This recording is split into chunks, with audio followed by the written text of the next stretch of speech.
Откъде си? От България съм. Да, диваци, кръвци, престъпници. Извинете, вие такъв ли сте? Кой? Аз? Не.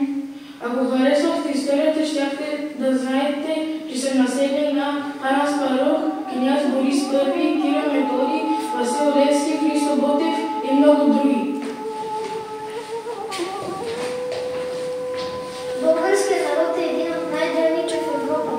Ние първи започваме да използваме славянската писменост.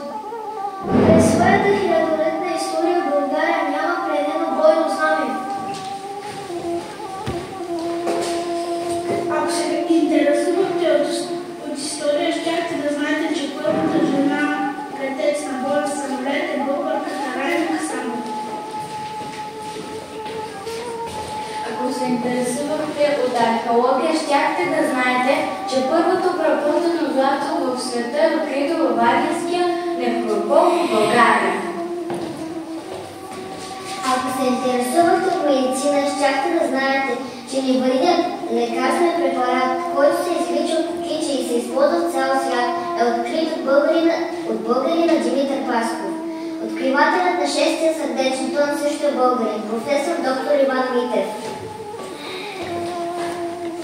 Ако се интересувахте от техника, щяхте да знаете, че първият дигитален вечен часовник е изработен от българи Петър Петров, както и първият компютър от Джон Атанасов и водеща книга за слепи от Лъчезар Цветанов.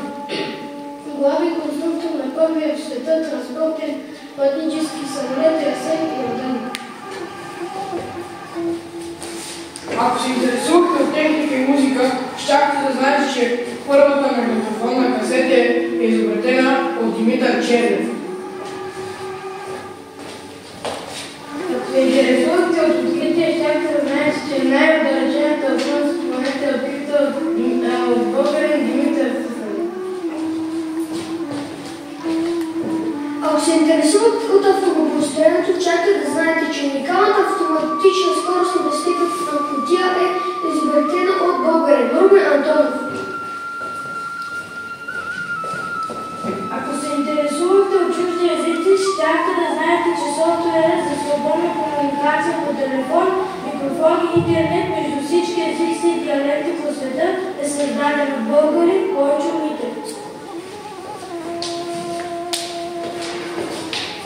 Ако се интересувахте от кулинария, щяхте да знаете, че родината на киселото мляко е България. Неговата основна бактерия е Lactobacillus bulgaricus, която е открита от доктор Стамен Жигоров, е кръстена на България.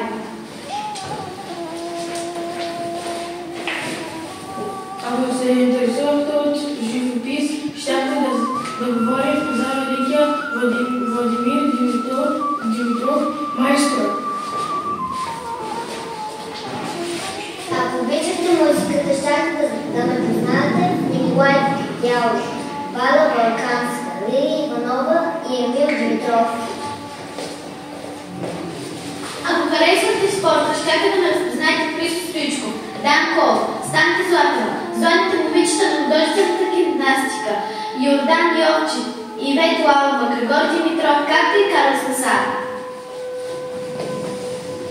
Ако бяхте дори, щяхте да знаете, щяхме да си говорим за Рила, където се намира най-високия връх в Мусала на Балканския полуостров. В Мусала за родовите Пирин, Стара долина, за Черно море, за Розовата долина, за манастирите и църквите, пещерите, водопадите, античните градове и крепости.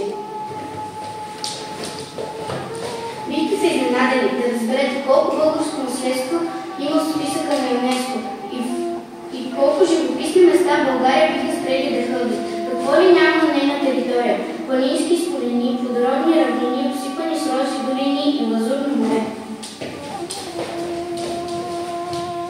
Това е моята родина, моята земя, която поколение наред съхраняваме и спасяваме. Тя е толкова платена с кръвта на моите предци, че заслужава поклон.